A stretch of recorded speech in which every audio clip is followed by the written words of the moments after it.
إن الحمد لله نحمده ونستعينه ونستغفره ونعوذ بالله من شرور أنفسنا وسيئات أعمالنا من يهده الله فلا مضل له ومن يضلل فلا هادي له وأشهد أن لا إله إلا الله وحده لا شريك له وأشهد أن محمدا عبده ورسوله يا أيها الذين آمنوا اتقوا الله حق تقاته ولا تموتن إلا وأنتم مسلمون يا أيها الناس اتقوا ربكم الذي خلقكم من نفس واحدة وخلق منها زوجها وبث منهما رجالا كثيرا ونساء واتقوا الله الذي تساءلون به والأرحام إن الله كان عليكم رقيبا يا أيها الذين آمنوا اتقوا الله وقولوا قولا سديدا يصلح لكم أعمالكم ويغفر لكم ذنوبكم ومن يطع الله ورسوله فقد فاز فوزا عظيما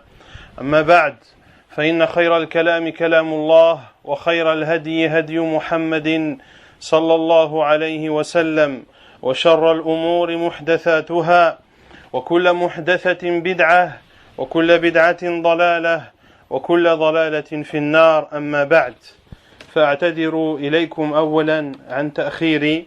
Donc je m'excuse tout d'abord pour mon retard. ونبدأ بإذن الله تبارك وتعالى محاضرتنا التي عنونت بما هي الدعوة السلفية. إن شاء الله تعالى, le titre de cette conférence, comme cela vous a été annoncé, est qu'est-ce que la da'wa salafiyya? Pourquoi ce titre? Qu'est-ce que la da'wa salafiyya? Parce que malheureusement, à notre époque, et cela est connu de chacun d'entre vous, la da'wa salafiyya est attaquée de toutes les frontières. La da'wa salafiyya est attaquée par les non-musulmans. La da'wa salafiyya est attaquée par les innovateurs parmi les musulmans. Et maintenant, la da'wa salafiyya est attaquée par des gens qui se prétendent suivre le Coran, la Sunna et les comprendre comme l'ont compris nos pieux prédécesseurs. Beaucoup entendent parler de la da'wa salafiyya et des salafis et en ont une mauvaise image, car ils ne puisent pas leur religion des sources divines. Un musulman prend sa religion du livre d'Allah et de la sunna du prophète sallallahu alayhi wa sallam. Un musulman prend sa religion des personnes dignes de confiance, des savants de la sunna. Quant à celui qui prend sa religion des médias, ou quant à celui qui prend sa religion des gens de l'innovation et de ceux qui suivent leur passion, nul doute que cette religion qu'il apprendra, cette compréhension de la religion qu'il aura, sera une compréhension erronée. Pour cela que le prophète sallallahu alayhi wa sallam a dit « Taraktu fikum amrayn lan tadillu ma in tamassaktum bihima kitab Allahi wa sunnati » Je vous ai laissé deux choses, vous ne serez jamais égarés tant que vous y serez cramponnés, le livre d'Allah et ma sunna. Nous allons donc, bi'idhnillah tabaraka wa ta'ala, ensemble, découvrir ce qu'Allah Azza wa Jal nous permettra de découvrir concernant la da'wa salafiyya. La da'wa, vous savez tous, c'est le fait d'appeler, le fait de prêcher. Et la da'wa salafiyya appelle à la salafiyya. Qu'est-ce que la salafiyya? La salafiyya est issue du terme salaf. Et le terme salaf signifie les ancêtres. Tous ceux qui t'ont précédé parmi tes pères, tes grands-pères et tes ancêtres sont tes ancêtres. Ce sont les salafs. Et le sens qui est voulu par la salafiyya, c'est celui qui suit ses salafs, ses ancêtres, mais pas n'importe lesquels, les pieux parmi les ancêtres. Pour cela que les savants disent que le musulman se doit de suivre le Coran, la Sunna, comme l'ont compris les pieux prédécesseurs. Car parmi les ancêtres, il y a des mauvais et il y a des bons. Et le musulman, ceux qui se doivent de suivre, ce sont les pieux prédécesseurs. Et les pieux prédécesseurs, pour un musulman, as-salaf, ce sont les 3 générations. La génération dans laquelle a vécu le prophète sallallahu alayhi wa sallam, la génération des compagnons, la génération des tabi'in et ceux qui les ont suivis. Donc, qu'est-ce que la salafiyya?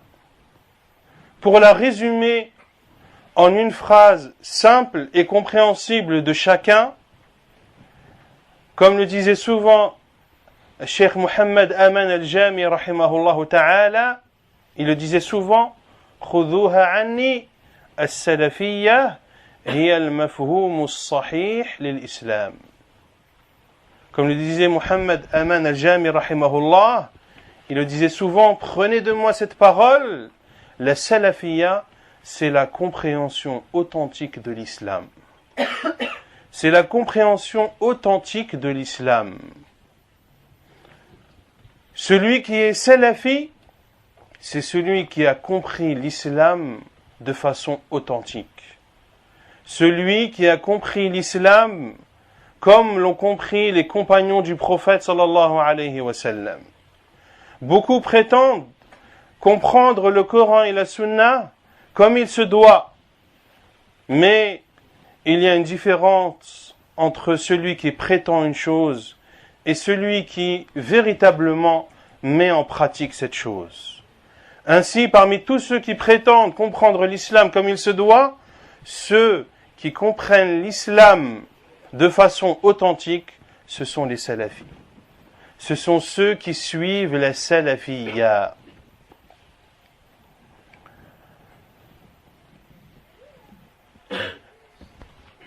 Et ce qui m'a aussi poussé à traiter ce sujet, c'est qu'à notre époque, on entend maintenant des ambiguïtés qui sont de plus en plus fortes pour ceux qui n'ont pas de science suffisante. C'est qu'on entend maintenant différentes sortes de salafiyya. On entend la salafiyya jihadiyya, on entend la salafiyya un tel et un tel. Tout ceci n'est que ambiguïté. La salafiyya est unique. Il n'y a pas de salafiyya jihadiyya. Ceux qui se prétendent salafiyya jihadiyya, ce ne sont que ceux qui sont atteints par les ambiguïtés des khawarij. Et nos salafs ont appelé ceux qui ont ces ambiguïtés des khawarij. Pour cela que vous voyez nos savants de la sunna à notre époque, ils appellent ceux qui ont ces idées de rendre mécréants les gouverneurs musulmans, de rendre mécréants ceux qui vivent dans les pays musulmans et qui ne considèrent pas leurs gouverneurs comme mécréants, ceux qui considèrent le musulman qui commet un grand péché comme étant mécréant, ceux-là, il faut les appeler par le nom que les savants nous ont enseigné. Al-Khawarij. Le fait qu'ils se soient appelés Salafiyya Jihadiyya est une ruse de leur part. Et cette ruse a été utilisée par les médias qui disent maintenant les salafistes djihadistes. Un salafi est un salafi. Et ce n'est pas parce que certains disent salafiyya jihadiyya ou autre sorte de salafiyya que les vrais salafis doivent changer de nom. Est-ce que si des personnes maintenant venaient et se prétendaient musulmans alors qu'ils font des actes contraires à l'islam, est-ce que cela veut dire que tous les musulmans doivent changer de nom? Non. Nous sommes dans la vérité. nous étions dans la vérité avant ceux qui se sont égarés. Et bi'idhnillah tabaraka wa ta'ala, et on demande à Allah azza wa jal de nous faire mourir dans la vérité, de nous faire mourir dans la sunna et dans la salafiyya. Et bi'idhnillah tabaraka wa ta'ala, ce nom ne changera pas. Et nous sommes fiers de suivre cette voie, car c'est, comme je l'ai dit, la compréhension authentique de l'islam. Et les preuves sont nombreuses dans le livre d'Allah et dans la sunna du prophète sallallahu alayhi wa sallam. Ce qui m'a poussé également à parler de ce sujet, c'est que c'est un sujet extrêmement important. L'on entend beaucoup le hadith appelé chez les savants hadith al-iftiraq, mais peu méditent sur ce hadith. Le prophète sallallahu alayhi wa sallam a dit que les juifs se sont divisés en 72 sectes, en 71 sectes. Les chrétiens en 72 sectes. Et ma communauté se divisera en 73 sectes. Donc, la communauté musulmane est celle qui sera atteinte par le plus grand nombre de divisions. Et plus les divisions sont nombreuses, et plus le danger est grand. Pour cela que le prophète sallallahu alayhi wa sallam a dit « Kulluha finnar » toutes ces sectes sont en enfer. « Illa wahida » sauf une.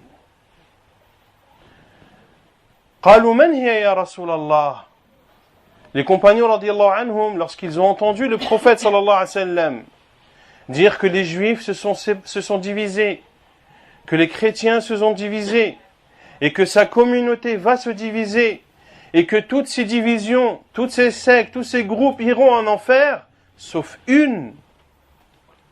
Les compagnons radiyallahu anhum ont dit, oh envoyé d'Allah, mais quel est ce groupe sauvé? Man hiya ya Rasulallah? Le prophète sallallahu alayhi wa sallam a dit, Aw man kana ala mithli ma ana alayhi wa ashabi. Celui qui sera comme je suis moi et mes compagnons. Celui donc qui est comme était le prophète sallallahu alayhi wa sallam et ses compagnons, celui-là fera partie du groupe sauvé. Et dans ce hadith du prophète sallallahu alayhi wa sallam qui est authentique, et parce que ce hadith déplaît à beaucoup de gens parmi les gens de l'innovation, certains d'entre eux ont même prétendu que ce hadith était faible. Ils n'ont trouvé d'autre réponse à ce hadith authentique du prophète sallallahu alayhi wa sallam que de prétendre soi-disant la faiblesse de sa chaîne de transmission. Dans ce hadith authentique du prophète sallallahu alayhi wa sallam, il nous met en garde. C'est une menace du prophète sallallahu alayhi wa sallam.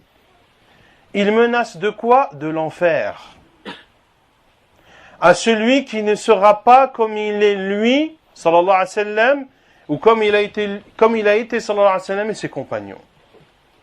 Est-ce donc un sujet grave ou est-ce que c'est un sujet sans importance? C'est un sujet grave. De la compréhension que tu auras, chers musulmans et musulmanes, de l'islam, en dépendra ta destination, soit au paradis, soit en enfer. Et ceux qui prétendent que les salafis jugent les musulmans et disent que celui qui n'est pas salafi, il est en enfer, c'est une parole fausse. Cela peut être une parole vraie, mais dans laquelle l'on veut le faux. Et de répondre à cette ambiguïté est très simple et aisé. Le prophète sallallahu alayhi wa sallam n'a-t-il pas interdit l'usure? Oui ou non? Celui qui contracte un prêt à la banque, est-ce qu'il encourt le châtiment de l'enfer, oui ou non? Oui ou non? Oui. Mais, comme le disent les gens de la sunna, tant qu'il est musulman, il est sous la volonté d'Allah. si Allah veut lui pardonner, il lui pardonne, et ce sera une miséricorde de sa part, subhanahu wa ta'ala, soit Allah Azza wa Jal le châtie, et si le châtie, c'est avec justice. Vous êtes d'accord ou pas? C'est exactement la même chose pour celui qui suit la salafiyya et celui qui ne la suit pas. Celui qui suit la salafiyya, le prophète sallallahu alayhi wa sallam lui annonce la bonne nouvelle qui fait partie du groupe sauvé. Celui qui ne suit pas la salafiyya, la menace de l'enfer pèse sur lui. Soit il entrera en enfer, et ce sera par justice de la part d'Allah Azza wa Jal, ou soit Allah Azza wa Jal lui pardonne, et ce sera une miséricorde de sa part. La yus'alu amma yaf'al, wa hum yus'alun. Et Allah Azza wa Jal ne sera pas questionné de ce qu'il fait, mais ce sont plutôt ses serviteurs qui seront questionnés. Donc le fait de dire que celui qui ne suit pas la salafiyya fait partie des sectes égarées qui encourent l'enfer ne veut pas dire que je juge que tel musulman ira en enfer. Nous disons que la menace pèse sur lui. Et s'il meurt dans cet état, eh bien, et qu'il meurt musulman, il est sous la volonté d'Allah subhanahu wa ta'ala. Et les salafis sont les gens les plus éloignés de ceux qui taxent les musulmans de mécréants. Comme l'a dit Cheikh al-Islam ibn Taymiyyah rahimahullah, Ahlu sunnati a'lamu an-nasi bil haqq wa arhamuhum bil khalq. Les gens de la sunna sont ceux qui connaissent le mieux la vérité et sont ceux qui sont les plus miséricordieux envers les gens. Et l'on verra tout à l'heure pourquoi est-ce que les gens de la sunna, les salafis sont ceux qui sont les plus miséricordieux envers les musulmans. La preuve également que la salafiyya est la compréhension authentique de l'islam, que de suivre le prophète sallallahu alayhi wa sallam et de comprendre l'islam comme l'ont compris les compagnons radiyallahu anhum, et la vérité est le hadith de l'Irbad ibn Sariya radiyallahu anhu. Le hadith long et émouvant dans lequel l'Irbad ibn Sariya radiyallahu anhu nous raconte une exhortation qu'il a entendue du prophète sallallahu alayhi wa sallam. Il dit radiyallahu anhu, وعظنا رسول الله صلى الله عليه وسلم موعظة وجلت منها القلوب. Le prophète sallallahu alayhi wa sallam nous a exhorté d'une exhortation qui a fait frémir nos cœurs. وذرفت منها العيون, et qui a fait couler les larmes de nos yeux. Al-Ibad ibn Sari a dit, c'est comme si le prophète sallallahu alayhi wa sallam nous faisait ses adieux. Ils ont dit, les compagnons radiyallahu anhum, conseille-nous, ô envoyé d'Allah, awsina.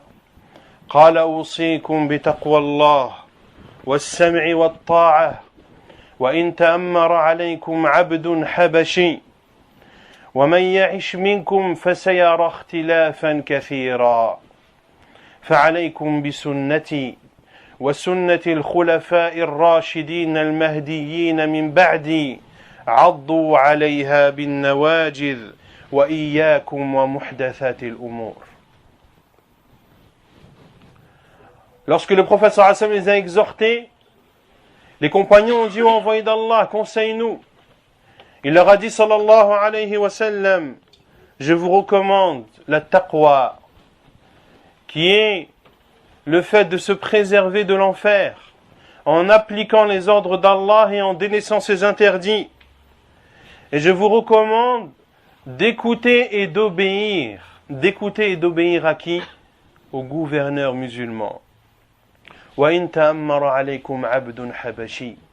Même si vient à votre tête un esclave d'Abyssinie. Même si celui qui vous gouverne est un esclave d'Abyssinie, vous devez de l'écouter et de lui obéir. Et celui qui vivra parmi vous. Et ce conseil du prophète sallallahu alayhi wa sallam qu'il a adressé à ses compagnons s'adresse à tous les musulmans jusqu'à la fin des temps.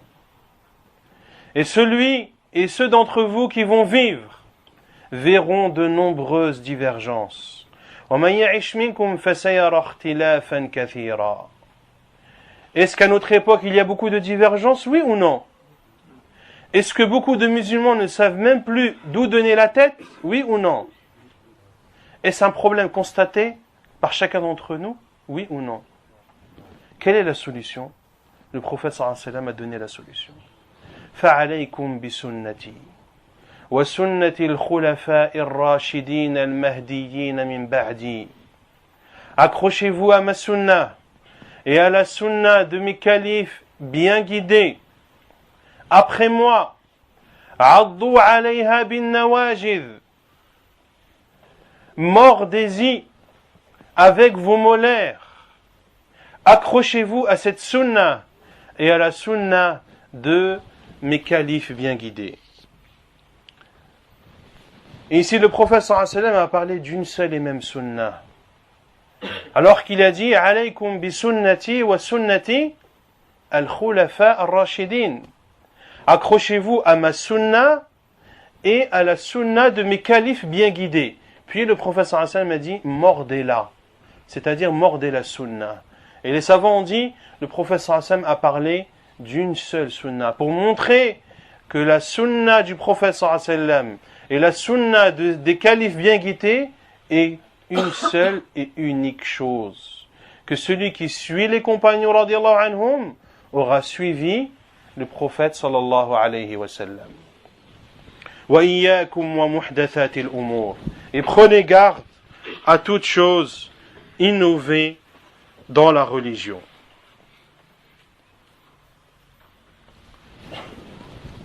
La salafiyya donc, la compréhension authentique de l'islam consiste à retourner au livre d'Allah, à la sunna du prophète sallallahu alayhi wa sallam, comme l'ont compris les pieux prédécesseurs. Les non-musulmans taxent les musulmans qui suivent leur religion, qui se conforment au livre d'Allah et à la sunna du prophète sallallahu alayhi wa sallam. Ils les appellent les fondamentalistes musulmans. Qu'est-ce que signifie fondamentaliste? Qu'est-ce que ça signifie fondamentaliste? C'est un mot qu'on entend tout le temps, oui ou non? Ça signifie quoi? Revenir au fondement. Un fondamentaliste musulman, c'est un musulman qui s'accroche au fondement de sa religion. Est-ce que c'est une chose bonne ou mauvaise?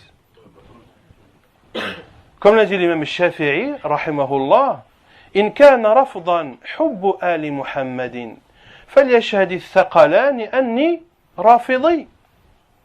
L'imam Shafi'i, rahimahullah, a dit si le fait d'aimer la famille de Muhammad est considéré comme du rafd, alors que le monde des humains et des djinns atteste que je suis rafidi. Al-Rafidi, c'est qui? C'est une secte parmi les chiites qui insulte les compagnons du prophète sallallahu alayhi wa sallam et qui calomnie envers notre mère à tous, la mère des croyants Aïcha radiyallahu anha, en disant qu'elle a commis al-fahisha wal-'iyadhu billah. L'imam Shafi'i rahimahullah, dans cette parole, lorsqu'il dit si le fait d'aimer la famille de Muhammad est du rafd, alors que les djinns et les humains attestent que je suis rafidi. Tout cela pour montrer que les termes, lorsqu'ils ont une signification authentique, ou lorsque le terme qu'on utilise est compris chez les gens d'une seule et même façon, alors il n'y a aucun mal à se revendiquer de ce terme. Si, pour les non-musulmans, un fondamentaliste musulman, c'est celui qui s'accroche au fondement de sa religion, eh bien, que les djinns et les humains attestent que je suis un fondamentaliste. Je le dis haut et fort et sans aucune gêne. Mais si un fondamentaliste musulman chez eux signifie celui qui frappe sa femme, celui qui prive ses filles d'éducation, celui qui cautionne les attentats suicides, le fait de tuer des innocents, le fait de s'en prendre aux biens d'innocents, même si ce sont des non-musulmans, alors je dis non, je ne suis pas un fondamentaliste. Mais si l'on reste dans le sens linguistique, un fondamentaliste, c'est celui qui suit ses fondements. Les non-musulmans, pour parler des Français non-musulmans, ne sont-ils pas attachés aux valeurs de la République? Oui ou non? C'est pas ce qu'on entend dans les médias tous les jours. Les valeurs de la République passent avant tout. Nous ne laisserons jamais quelqu'un bafouer les valeurs de notre République. Ne s'accrochent-ils pas à leurs fondements? Oui. La République qui a été bâtie par l'homme, avec tous les défauts qu'elle a. Que dire de l'islam authentique? La religion d'Allah Azzawajal, légiférée par le Seigneur des mondes, qui ne connaît aucune faille. Il n'y a en islam aucun défaut, aucune faille. Comme il n'y a aucune faille dans la création d'Allah, il n'y a aucune faille dans la législation d'Allah. Dans Surat al-Mulk, Allah Azzawajal ne dit-il pas: regardez le ciel et essayez de voir une fissure, et regardez encore une fois et encore une fois. Vous ne trouverez dans la création d'Allah aucun défaut. De même que dans la législation d'Allah, il n'y a aucun défaut. Et Inch'Allah Ta'ala, il y a un livre qui va bientôt être publié de l'imam As-Sa'di rahimahullah Ta'ala, intitulé L'unique solution, l'islam. Un petit livret dans lequel Cheikh Abdurrahman As-Sa'di rahimahullah détaille le fait que l'islam résout tous les problèmes. Les problèmes liés à la croyance, les problèmes liés à l'économie, les problèmes liés aux faits de société. Tous les problèmes ont leur solution dans l'islam. Et l'unique solution de ces problèmes, c'est l'islam. Vous devez donc, chers musulmans et musulmanes, vous accrocher à votre religion. Et ne pas être atteint par des attaques, qu'elles viennent des non-musulmans ou qu'elles viennent même de musulmans qui n'ont pas compris l'islam de façon authentique. Après avoir connu la définition de la salafiyya, à savoir que c'est la compréhension authentique de l'islam, quel est le mérite de celui qui suit la salafiyya? Celui qui suit la salafiyya, le profit qui en découle, c'est qu'il sera épargné des voies de l'égarement et des voies de l'innovation.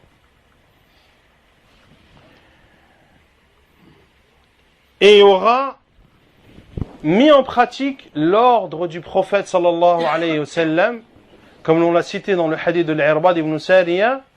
Le prophète sallallahu alayhi wa sallam nous a ordonné de suivre sa sunna et la sunna des califes bien guidés.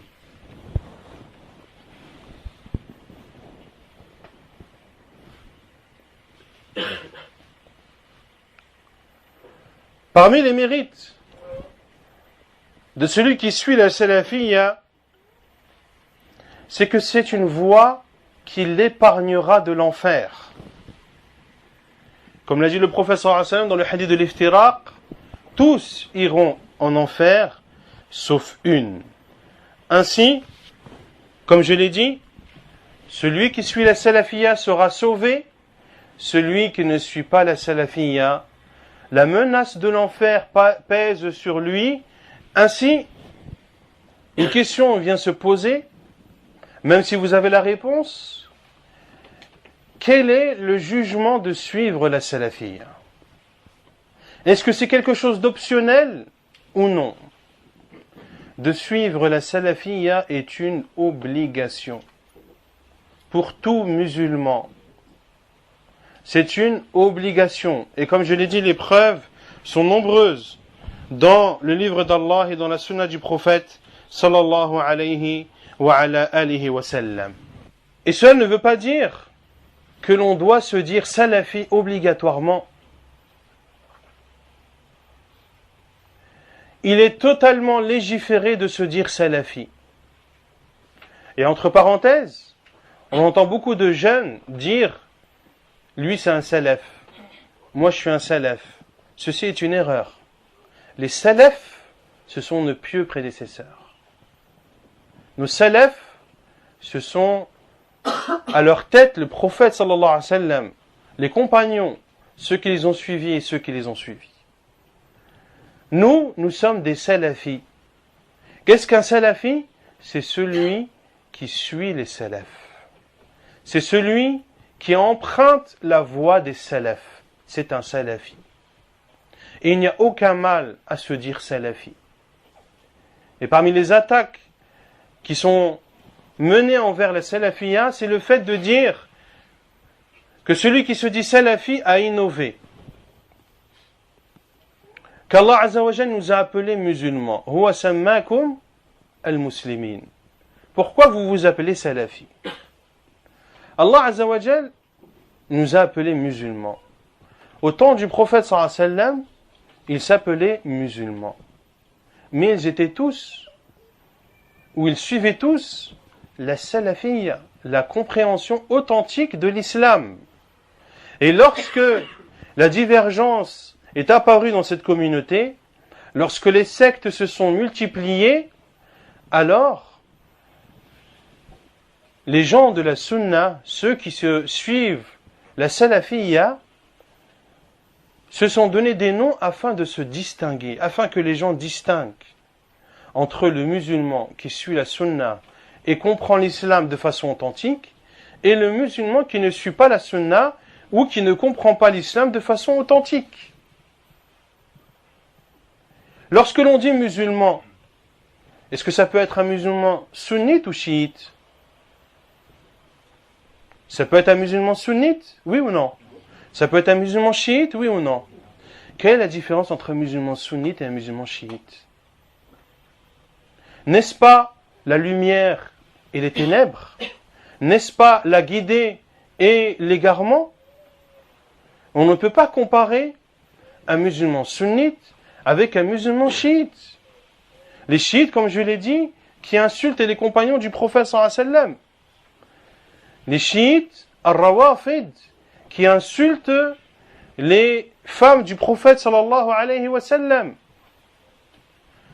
Les chiites rawafid, qui considèrent que leurs imams ont atteint des degrés que n'ont atteint ni les prophètes ni les anges. N'est-ce pas de l'égarement? N'est-ce pas de l'égarement? Oui. Le fait de mettre tous ces gens, ceux qui sont guidés, ceux qui sont égarés, sous le même nom musulman, ne va-t-il pas créer la confusion chez les musulmans sincères qui veulent adorer Allah Azza wa Jal comme il se doit et qui veulent suivre l'islam comme au temps du prophète sallallahu alayhi wa sallam? Cela ne va-t-il pas créer la confusion dans leurs esprits? Pour cela que les gens de la sunna se distinguent des gens de l'innovation. Et cela est une obligation. وَلِتَسْتَبِينَ سَبِيلُ الْمُجْرِمِينَ, afin que tu te distingues du chemin des agresseurs. Allah Azza wa Jal nous demande de nous séparer et de nous distinguer. هَلْ يَسْتَوِي الَّذِينَ يَعْلَمُونَ وَالَّذِينَ لَا يَعْلَمُونَ? Sont-ils égaux, ceux qui savent et ceux qui ne savent pas? Non, ils ne sont pas égaux. Certains, comme je l'ai dit, disent non, il ne faut pas se dire salafi, vous divisez la communauté et vous utilisez un terme innové. Vous qui appelez ou qui combattez l'innovation, vous êtes tombés dans l'innovation en vous disant salafi. Comme le dit Cheikh Salih al-Suhaymi, hafidhahullah, à ceux qui renient cette appellation salafi, nous leur disons, quelle est votre preuve pour vous dire Ahlus Sunnah? Vous dites que vous êtes Ahlus Sunnah. Quelle est votre preuve? Est-ce qu'il y a des hadiths dans lesquels le prophète sallallahu alayhi wa sallam nous dit appelez-vous Ahlus Sunnah? Oui ou non? Non. Le terme sunna existe. Le terme al-jama'a existe. Mais le fait de se dire ahlus sunna, qul hatu burhanakum in kuntum sadiqin. Apportez votre preuve si vous êtes véridique. Et les savants de l'islam ont répondu à cette ambiguïté, que le terme salafi, le terme salaf, est un terme connu en islam et connu dans la sunna du prophète sallallahu alayhi wa sallam. Le prophète sallallahu alayhi wa sallam a dit à sa fille Fatima, comme cela est rapporté dans le sahih de l'imam Muslim, Ni'ma salafu ana laki. Quel bon salaf je suis pour toi. Et dans l'invocation que l'on dit lorsque l'on entre dans le cimetière, Assalamu alaykum ya ahl al-qubur, yaghfirullahu lana wa lakum, antum salafuna wa nahnu bil athar. Antum salafuna wa nahnu bil athar. Que le salut soit sur vous, ô les habitants des tombes, qu'Allah nous pardonne ainsi qu'à vous, car le musulman, lorsqu'il invoque, il invoque d'abord en faveur de qui? En faveur de soi-même, puis en faveur des autres. Rabbana ighfir lana wa li ikhwanina alladhina sabaquna bil iman. Ô Allah, pardonne-nous et pardonne-leur, vous êtes nos salafs et nous sommes sur vos traces.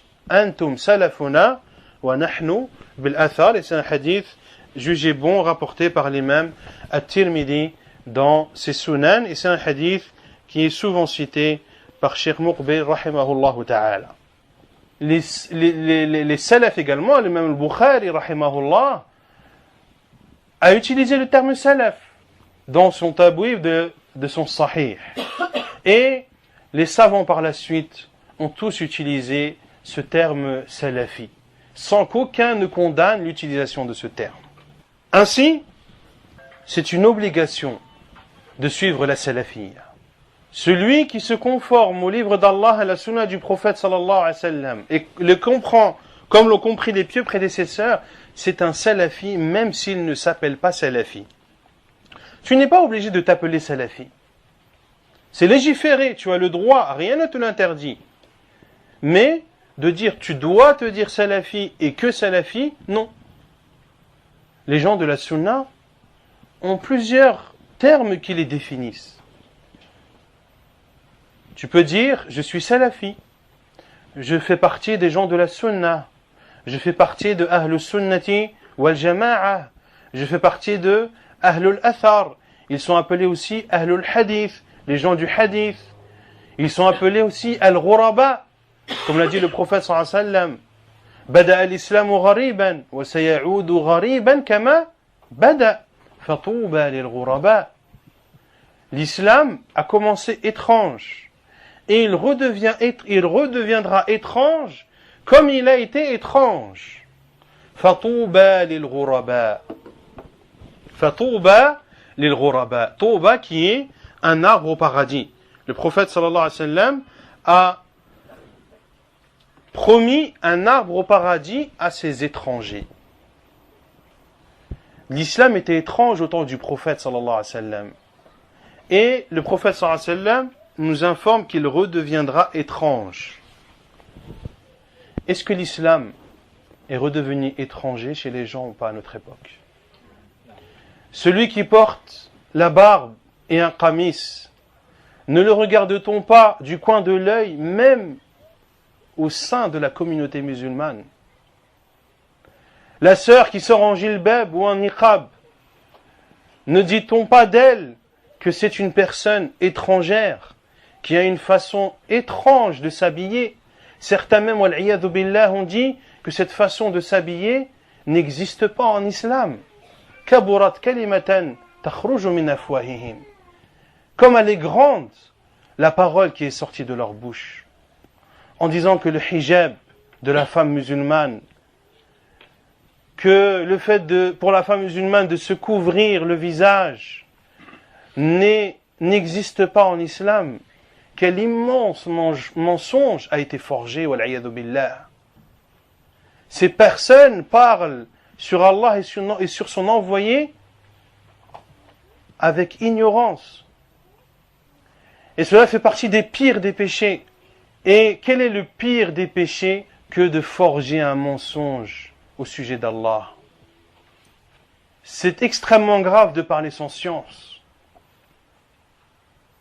Donc l'islam est redevenu étrange, comme il était étrange au temps du prophète sallallahu alayhi wa sallam. Et le musulman qui se sent étranger, cela doit être une bonne nouvelle pour lui. Car le prophète sallallahu alayhi wa sallam lui promet un arbre au paradis. Et cela nous prouve la véracité de la prophétie de Muhammad sallallahu alayhi wa sallam, qui il y a 14 siècles savait à travers la révélation qu'Allah azza wa jalla lui a accordée que l'islam redeviendra étrange comme il était étrange au début. Quelles sont les bases, les fondements de la da'wa salafiyya? Parmi les fondements de la da'wa salafiyya, ceux qui suivent la salafiyya considèrent que l'islam repose sur deux piliers essentiels. An la na'buda illa Allah wa an la na'buda Allah illa bima shara'. Que nous devons n'adorer qu'Allah et que nous devons adorer Allah comme Allah l'a légiféré. Qui n'est autre que les deux piliers, ou le premier pilier de l'islam, La ilaha illallah, Muhammadun Rasulullah. Nul ne mérite d'être adoré qu'Allah, et Muhammad est l'envoyé d'Allah. La ilaha illallah, nul ne mérite d'être adoré qu'Allah. Et le fait d'attester que Muhammad sallallahu alayhi wa sallam est l'envoyé d'Allah, c'est-à-dire que l'on se doit d'adorer Allah seul sans ne rien lui associer, conformément aux enseignements du prophète sallallahu alayhi wa sallam. Et c'est la base de la da'wa salafiyya. Et c'est pour cela que vous verrez les salafis appelés au tawhid. Enseigner aux gens le tawhid. C'est la base de tout. C'est ce pourquoi Allah a créé les djinns et les humains. C'est ce pourquoi Allah a créé les djinns et les humains. Le salafi appelle au tawhid. Et il prend exemple des prophètes et envoyés d'Allah alayhimus salam. Nuh a appelé son peuple au tawhid. Hud a appelé son peuple au tawhid. Salih a appelé son peuple au tawhid. Lot a appelé son peuple au tawhid. Ibrahim a appelé son peuple au tawhid. Isa alayhi salam a appelé son peuple au tawhid. U'budullah ma lakum min ilahin ghayruh. Vous adorez Allah, vous n'avez d'autre divinité en dehors de lui.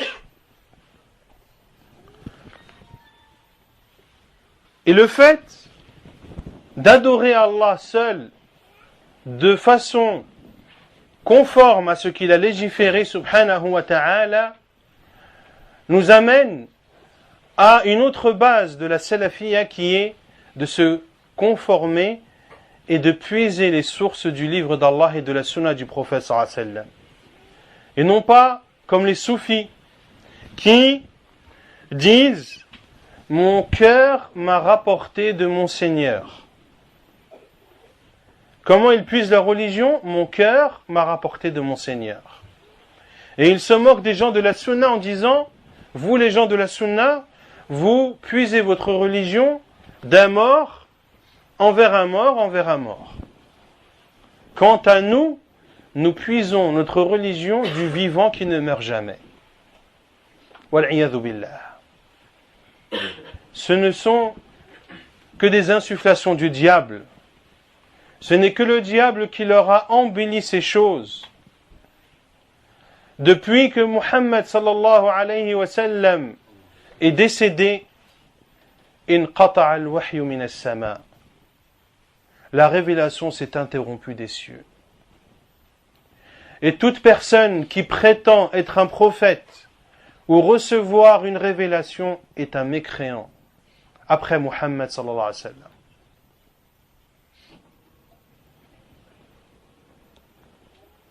Les salafis donc puisent leur religion du livre d'Allah et de la sunna du prophète sallallahu alayhi wa sallam. Al-ilmu qala Allahu qala rasuluhu qala as-sahaba. Et les paroles des salafs sont extrêmement nombreuses, qui nous incitent à nous accrocher aux preuves. L'imam Abu Hanifa rahimahullah a dit: ما جاء عن الله فعلى الرأس والعين وما جاء عن رسول الله صلى الله عليه وسلم فعلى الرأس والعين وما جاء عن الصحابة فعلى الرأس والعين وما جاء عن التابعين فهم رجال ونحن رجال.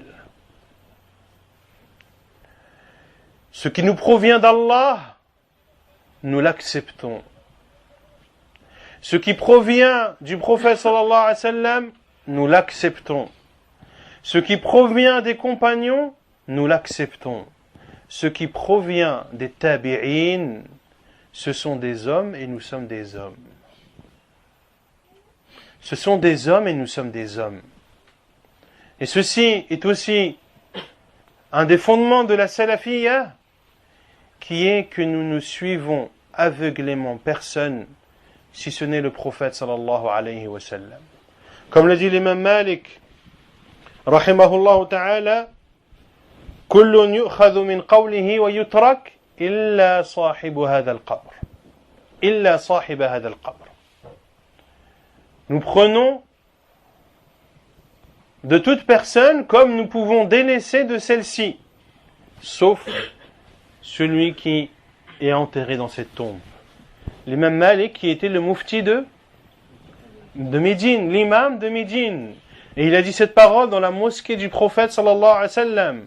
Et lorsqu'il a dit cette parole, il a fait un signe vers la tombe du prophète sallallahu alayhi wa sallam pour dire que c'est la seule personne, c'est le seul être humain de qui nous prenons toutes les paroles sans condition. Parmi les fondements de la salafiyya, c'est le fait de donner aux gouverneurs musulmans le droit qui est le leur. Quel est le droit des gouverneurs musulmans? L'obéissance et l'écoute. Lorsque le gouverneur est musulman, nous devons l'écouter et lui obéir lorsque cela est une obéissance à Allah et à son envoyé. Si le gouverneur nous ordonne de désobéir à Allah, alors dans ce cas, point d'écoute et point d'obéissance. Le prophète sallallahu alayhi wa sallam a dit: La ta'ata li makhlouqin fi ma'siyati al-khaliq. Point de désobéissance au Créateur pour obéir à une créature. Et ceci est un fondement important des gens de la Sunna. Les savants de la Sunna ont cité l'obéissance et l'écoute aux gouverneurs musulmans dans les livres de croyance, dans les livres de Aqidah. Ouvrez n'importe quel livre de Aqidah des savants de la Sunna. Vous verrez qu'il y aura toujours un chapitre qui est consacré à l'obéissance et à l'écoute aux gouverneurs musulmans. Les salafis sont ceux qui condamnent les soulèvements contre le gouverneur musulman. Car un soulèvement contre un gouverneur musulman ne signifie que le désordre sur terre, ne signifie que des personnes qui vont en payer de leur vie. Et celui qui est doué d'intelligence, celui qui est doué de raison, n'a qu'à regarder l'histoire. N'a qu'à regarder l'histoire musulmane et voir dans l'histoire de l'islam tous les soulèvements qui ont eu lieu envers les gouverneurs musulmans, même si ce sont des tyrans. Même si, comme l'a dit le prophète sallallahu alayhi wa sallam, il prend ton argent et fouette ton dos. وإن أخذ مالك وجلد ظهرك اسمع وأطيع. Est-ce que les gouverneurs musulmans prennent l'argent des musulmans et frappent leur dos de façon ouverte? Oui ou non? S'ils le faisaient de façon ouverte, cela ne justifierait pas, cela ne serait pas une raison suffisante pour se soulever contre lui. Combien de musulmans meurent chaque jour en Syrie? Combien de musulmans sont morts en Tunisie? Combien de musulmans sont morts en Libye? Combien de musulmans sont morts au Yémen? Combien? Même si le gouverneur est mécréant, tu ne dois te soulever contre lui que si tu en as la capacité. Comme l'a dit Cheikh Al-Uthaymin, comment se soulever même contre un mécréant lorsque les gens ont dans leurs mains des couteaux et de l'autre côté, ils ont une aviation et des chars? Est-ce que c'est quelque chose de raisonnable? Et billahi alaykum, des actions qui sont soutenues par les non-musulmans. Est-ce que ce sont des actions bonnes pour les musulmans ou pas? Allah Azza wa Jalla ne dit-il pas وَلَنْ تَرْضَ عَنْكَ الْيَهُودُ وَلَا النَّصَارَ حَتَّى تَتَّبِعَ مِلَّتَهُمْ. Les juifs et les chrétiens ne seront satisfaits de vous que lorsque vous aurez suivi leur religion. Donc lorsque tu vois, chers musulmans et musulmanes, des non-musulmans ou les non-musulmans se réjouir et encourager ce qui se passe dans un pays musulman, sache qu'il y a derrière cela une ruse et sache que ces personnes ne veulent pas le bien de l'islam et des musulmans. Car s'ils voulaient le bien de l'islam et des musulmans, ils auraient commencé par respecter l'islam et les musulmans dans leur pays. La France qui prétend être le pays des droits de l'homme, est-ce que le musulman se sent libre de pratiquer sa religion comme il le veut? Billahi alaykum. Il n'y a quasiment pas une semaine sans qu'on entend à chaque fois une polémique sur les musulmans. La barbe, le hijab, le halal, le hajj. Bientôt on va encore parler du Eid, vous allez voir. Les pauvres moutons qui sont sacrifiés, c'est de la torture, c'est de la barbarie. Il faut condamner cela. Les cantines dans les écoles. Toutes les occasions qui sont à la portée des non-musulmans pour attaquer l'islam et les musulmans, elles sont immédiatement utilisées. Et demandez à n'importe quel musulman s'il se sent tranquille dans ce pays, il vous dira non. Alors que c'est soi-disant le pays des droits de l'homme. La plupart des choses qu'ils mettent en pratique, vous verrez qu'ils l'ont puisé de l'islam. Vous verrez qu'ils l'ont puisé de l'islam. Wallahi al-azim, celui qui applique l'islam authentique, as-salafiyya, il n'a besoin de prendre de conseils de personne. Il y a dans le Coran et la sunna du prophète sallallahu alayhi wa sallam, comme je l'ai dit, la solution à tous les problèmes. Parmi également les bases et les fondements de la salafiyya, c'est le fait de vouloir la réforme. De vouloir la réforme pour l'islam, pour les musulmans. De vouloir le bien pour les musulmans, comme je l'ai dit tout à l'heure. La parole de l'imam Ibn Taymiyyah, rahimahullah. Ahlu sunnati a'lamu an-nasi bil haqq wa arhamuhum bil khalq. Demandez à ceux qui sont passés par la case des différents groupes en islam. Ceux qui avant étaient avec les frères musulmans. Wallahi al-azim, je le jure devant Allah. S'il est resté 10 ans avec les frères musulmans, c'est 10 années de sa vie qu'il a perdu. C'est 10 années de sa vie qu'il a perdu. Car les frères musulmans ne vous apprendront ni le tawhid, ni la sunna. Ils ne vous mettront en garde contre personne parmi les gens de l'innovation. Demandez à une personne qui est restée avec les frères musulmans, où est Allah? vous verrez qu'il vous répondra Allah il est partout. La da'wa salafiyya, les salafis, ce sont eux qui se préoccupent de la science, de l'apprentissage de la science islamique, la science juridique, la science du livre d'Allah et de la sunna du prophète sallallahu alayhi wa sallam. Billahi alaykum, qui étudie l'usul al-thalatha? Qui étudie Kitab al-Tawhid? Qui s'empresse et qui a la volonté d'apprendre l'arabe pour pouvoir lire le Coran directement, etc., etc. Le Cheikh Muqbil, rahimahullah, le disait et défiait jusqu'à la fin de sa vie, rahimahullah, les frères musulmans, en leur disant, apportez-nous un savant qui est sorti de chez vous. Un savant. Aucun. Pareil, pour le groupe des Tablighs. Vous n'apprendrez pas votre religion authentique en étant avec le groupe des Tablighs. Vous n'apprendrez pas le Tawhid en restant avec le groupe des Tablighs. Et en restant avec le groupe des Tablighs, vous ne saurez pas différencier entre les gens de la Sunna et les gens de la Bid'a. Celui qui veut ton bien, chers musulmans et musulmanes, c'est celui qui te conseille. Billahi alaykum, celui qui vient vous dire, on est tous des musulmans, on est une seule et même communauté, stop la divergence, il faut qu'on s'unisse. Est-ce que cette personne t'a conseillé ou non? Wallahi al-azim, elle ne t'a pas conseillé. Comme ça, elle ne t'a pas conseillé.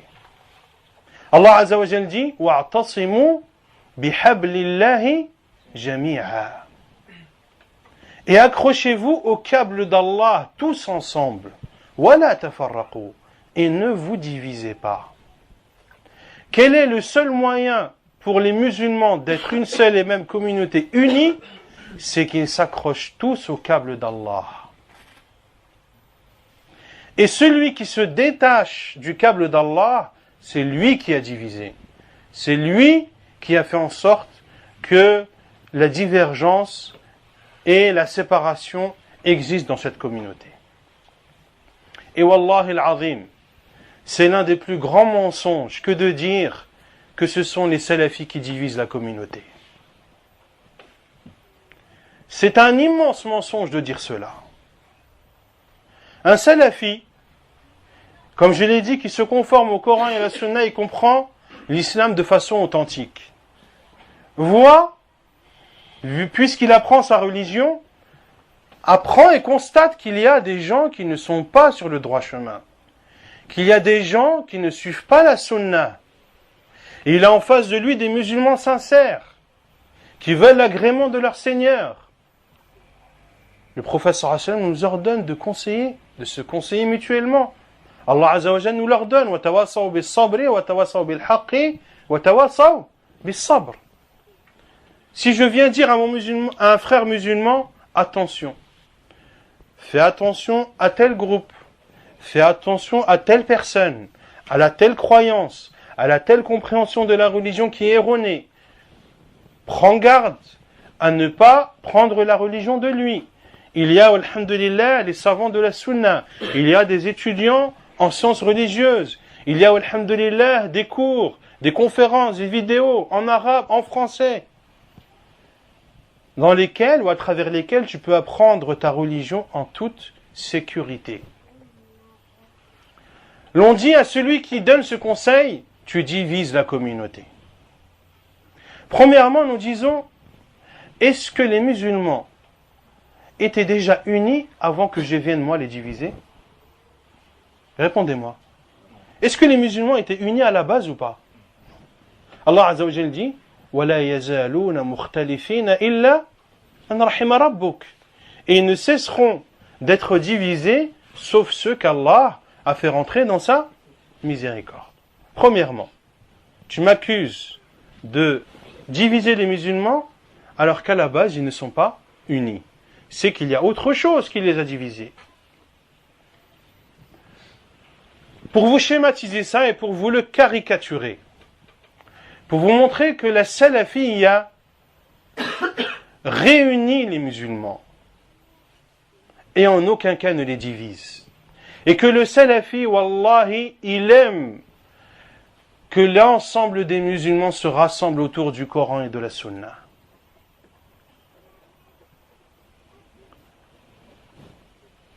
Prenons l'exemple d'une feuille blanche. Une feuille blanche qui est l'islam authentique.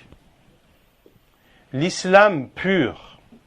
La blancheur est toujours connotée par la pureté.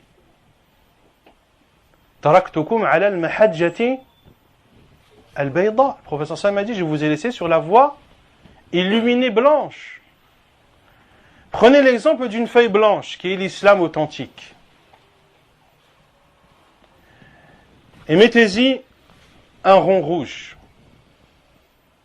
Dessinez-y un rond orange, vert, noir, bleu, toutes les couleurs. Et laissez un rond blanc que vous n'avez pas colorié. Une personne à qui vous donnerez cette feuille, vous lui direz, tu peux me dire s'il te plaît ce que tu vois sur la feuille? Il va vous dire, ouh là là, je vois plein de choses. Je vois plein de couleurs. Les ronds représentent les sectes en islam, les groupes égarés, ceux qui n'ont pas suivi la salafiyya. Ils sont nombreux et ils sont venus tâcher l'islam authentique, en apportant une compréhension erronée de l'islam, en apportant des égarements, soit liés à la croyance du musulman, soit liés souvent au nom et attributs d'Allah Azza wa Jal, l'asma wa sifat, liés au comportement que l'on doit avoir envers le gouverneur musulman, etc., etc. Cette personne-là va considérer que ce rond blanc, qui était quoi? Qui était la base. La couleur blanche, c'était la base. De considérer ce rond blanc comme étant un groupe parmi tous les autres groupes. Eh bien, c'est la même chose pour la salafiyya et les autres groupes. Certains considèrent que les salafis sont des groupes qui divisent la communauté. Et wallahi al-azim, ce n'est que mensonge. Car les salafis sont restés sur l'islam authentique, comme l'était le prophète sallallahu alayhi wa sallam et les compagnons, et tout ceci preuve à l'appui. Preuve à l'appui. Les salafis, lorsqu'ils parlent, ils parlent avec preuve. Donc de considérer les salafis comme étant un groupe parmi les autres groupes, cela est une erreur. Cela est une erreur, et cela nous amène au dernier point que l'on traitera, à savoir que la salafiyya, c'est l'islam authentique, et ce n'est pas un groupe. Mais avant d'arriver à ce dernier point, je traite l'avant-dernier point qui est la réforme. Comme je l'ai dit, les salafis veulent la réforme des musulmans. Et la parole que citait souvent Cheikh Al-Albani, rahimahullah, at-tasfiya wa at-tarbiya. Le fait d'épurer et d'éduquer. D'épurer l'islam de tout ce qui est venu l'entacher au fur et à mesure des siècles. L'islam est protégé, walillahi alhamd. Comme l'a dit le prophète sallallahu alayhi wa sallam, la tazalu ta'ifatu min ummati ala al-haqqi zahirin. Il y aura toujours un groupe de ma communauté qui seront évidents, qui seront visibles et qui apporteront la vérité. Donc Allah Azza wa Jal protège, comme il a protégé le Coran, Allah Azza wa Jal protège la Sunnah. Comme Allah Azza wa Jal a protégé le Coran, il protège la Sunnah. Mais des innovations sont rentrées, des shirkiyat sont rentrées, etc., etc. Ainsi, le salafi épure tout cela. Lorsqu'un salafi va parler du tawhid, il va parler du tawhid et il va également répondre aux ambiguïtés de ceux qui ont fait rentrer le shirk dans le tawhid. Lorsqu'ils vont parler des hadiths du prophète sallallahu alayhi wa sallam, ils vont vous dire ce hadith est authentique, mais attention, ce hadith, l'autre hadith est faible. Il y a des hadiths authentiques et des hadiths faibles. Le musulman se doit de suivre les hadiths authentiques. Également dans la sira du prophète sallallahu alayhi wa sallam, de faire, d'épurer la sira du prophète sallallahu alayhi wa sallam de ce qui est rentré comme information fausse ou non fondée, etc., etc. Et lorsque l'islam aura été épuré, que tu auras un islam pur, basé sur le Coran et la sunna authentique, dans ce cas, vient l'étape de l'éducation, at-tarbiya, ou at-tazkiya. Et le salafi éduque sa personne avant tout. Il commence d'abord à s'éduquer soi-même. Ya ayyuhalladhina amanu qu anfusakum. Ô vous qui avez cru, préservez vos personnes. Le salafi commence d'abord par lui. Il s'éduque. Il adore Allah Azza wa Jal comme il se doit. Il se purifie, il purifie son âme. Comme l'a dit un homme qui est venu voir le prophète sallallahu alayhi wa sallam et qui lui avait dit qu'il avait de l'argent en plus. Qu'est-ce qu'il devait en faire? Le prophète sallallahu alayhi wa sallam a dit, dépense-le pour toi. Et j'en ai encore. Le prophète sallallahu alayhi wa sallam a dit, dépense-le pour tes enfants. J'en ai encore, ô envoyé d'Allah. Dépense-le pour ta femme. Ainsi de suite. Le musulman, le salafi, commence par s'éduquer soi-même. Puis, il éduque ses enfants et sa famille. Puis, il éduque son entourage. Ainsi de suite. Et c'est comme cela que l'islam pourra se propager. Et c'est comme cela que nous a ordonné Allah Azza wa Jal de faire. Et c'est comme cela qu'a fait le prophète sallallahu alayhi wa sallam. Lorsqu'Allah Azza wa Jal lui a révélé « Fasda' bima tu'mar » proclame ô ce qui t'a été ordonné. Qu'est-ce que le prophète sallallahu alayhi wa sallam a fait? Il est parti, il est monté sur le mont As-Safa. Et s'est adressé à qui? À son oncle, Abu Talib. Il s'est adressé à sa fille Fatima. Ya Fatima, salini min mali ma shi'ti, la urni anki min Allahi shay'a. Ô Fatima, demande-moi de mon argent ce que tu veux, mais je ne pourrai rien pour toi devant Allah. C'est-à-dire, si tu ne te conformes pas à l'islam. Il a dit la même chose à son oncle Abu Talib. Et le prophète sallallahu alayhi wa sallam a dit la même chose à sa tribu Quraysh. Et c'est là où Abu Lahab lui a dit, est-ce que c'est pour cela que tu nous as réunis?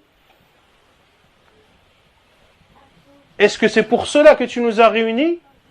Et c'est là où Allah Azza wa Jal a révélé Surat Al-Masad. Parmi les fondements de la salafiyya, d'ordonner le bien et d'interdire le mal. Ordonner le bien et interdire le mal. Ordonner le bien comme il se doit et interdire le mal comme il se doit. Pour ordonner le bien et interdire le mal, il faut déjà savoir et être connaisseur de ce que tu ordonnes.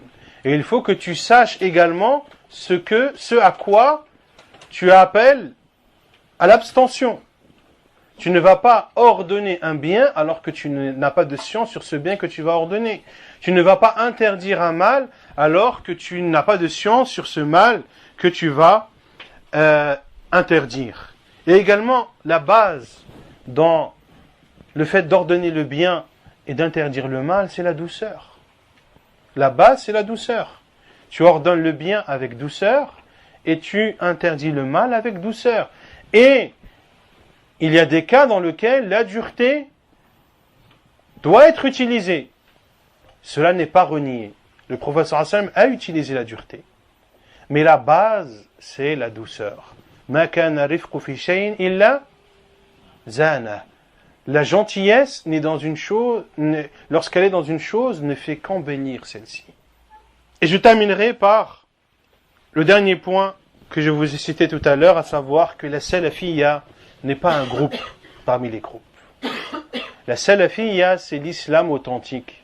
Et par Allah, nous n'accepterons de personne le fait de qualifier la salafiyya comme un groupe ou de qualifier les salafis comme un groupe parmi les sectes en islam. Et il est très simple et très aisé de le prouver. Tout d'abord, les salafis disent, tout musulman qui suit le Coran et la Sunna et les comprend comme l'ont compris les pieux prédécesseurs, c'est un salafi, même s'il ne se dit pas salafi. Deuxièmement, citez-moi qui est l'imam des salafis. À notre époque, qui est l'imam des salafis? Qui est l'imam des frères musulmans? Hassan al-Banna. Qui est l'imam des tablirs? Qui est l'imam des khawarij?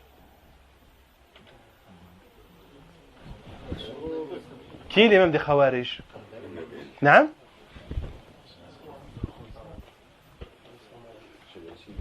Qui est? Dhul Khuwaysira. Celui qui a dit au prophète sallallahu alayhi wa sallam, I'dil ya Muhammad. Toutes les sectes, vous pouvez, pour ceux qui les connaissent, mettre facilement un nom devant le fondateur.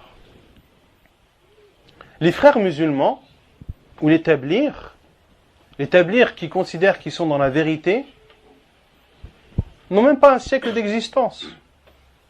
Comme je l'ai dit dans ma conférence, conseil à mes frères tablirs, comment doit-on considérer tous les musulmans, depuis l'époque du prophète sallallahu alayhi wa sallam jusqu'à ce que Mohammed Ilyas ait fait son rêve, comment est-ce qu'on doit considérer tous ces musulmans? Ils étaient dans l'égarement. Ils n'ont pas connu le vrai islam que lorsque Mohammed Ilyas a apporté le groupe du Tabligh. Allah Azza wa Jalla dit Al-yawma akmaltu lakum dinakum wa atmamtu alaykum ni'mati. Aujourd'hui, je vous ai parachevé votre religion et je vous ai comblé de mes bienfaits. Wa raditu lakum l'islam dina. Et je vous ai agréé comme religion l'islam. Ce verset ne prouve-t-il pas que l'islam est une chose bouclée? Oui ou non? Il n'y a pas d'ajout, il n'y a pas de diminution. On ne peut pas venir, comme l'a dit Abdullah ibn Mas'ud, lorsqu'il a dit à ces hommes qui ont innové dans la mosquée, soit vous êtes dans une voie qui est meilleure que Muhammad sallallahu alayhi wa sallam, ou soit vous avez ouvert une porte vers l'égarement. Et la réponse est, ils ont ouvert une porte vers l'égarement. Et si je pose la question, qui est le fondateur des salafis? Qu'est-ce que vous allez me répondre? Vous me dites Cheikh Al-Albani? C'est faux. Cheikh Ibn Baz? C'est faux. Mohammed ibn Abdel Wahhab? C'est faux. Cheikh al-Islam ibn Taymiyyah? C'est faux. Al-Imam ibn Kathir? C'est faux. On peut descendre jusqu'à qui? Jusqu'au prophète sallallahu alayhi wa sallam. Le fondateur de la salafiyya, c'est Muhammad sallallahu alayhi wa sallam. L'imam des salafis, c'est Muhammad sallallahu alayhi wa sallam. Quel que soit le lieu où il se trouve et quelle que soit l'époque dans laquelle ils vivent. Les derniers des musulmans salafis qui vivront, leur imam sera Muhammad sallallahu alayhi wa sallam. Il n'y a que lui qui suivront aveuglément et personne d'autre. Billahi alaykum, des gens qui sont ainsi. Quel que soit l'endroit où ils vivent, quelle que soit l'époque dans laquelle ils vivent, ils ont un seul et unique imam qui est Muhammad sallallahu alayhi wa sallam. N'est-ce pas cela l'islam authentique? N'est-ce pas cela l'islam authentique? Et à tous ceux qui disent les salafis ce sont des wahhabites, pareil. Si un wahhabite, c'est celui qui apprend Kitab al-Tawhid, dans lequel il y a Qala Allah et Qala Rasul, alors que les djinns et les humains attestent que je suis un wahhabi. Et je n'ai aucun mal à le dire. Kitab al-Tawhid de l'imam Muhammad ibn Abdel Wahhab, vous l'avez ouvert ou pas? Dedans, il y a quoi? Qala Allah, Qala Rasulullah. Des versets, des hadiths, sur le sujet du Tawhid. Sur tous les sujets du Tawhid. Comment adorer Allah? Qui est Allah? Quelles sont les formes d'adoration? Quel est le shirk? Quelles sont les formes du shirk?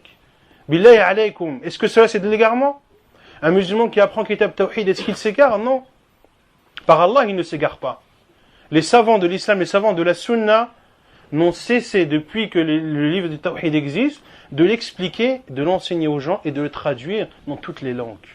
Et l'on vient taxer les salafis de wahhabites. Taïb, qu'est-ce que tu veux dire par wahhabi? Explique-moi. Mohammed ibn Abdel Wahhab, oui. Qu'est-ce qu'il a fait, Mohammed ibn Abdel Wahhab? Par son intermédiaire, Allah Azza wa Jal a purifié l'Arabie Saoudite et la péninsule arabique du shirk.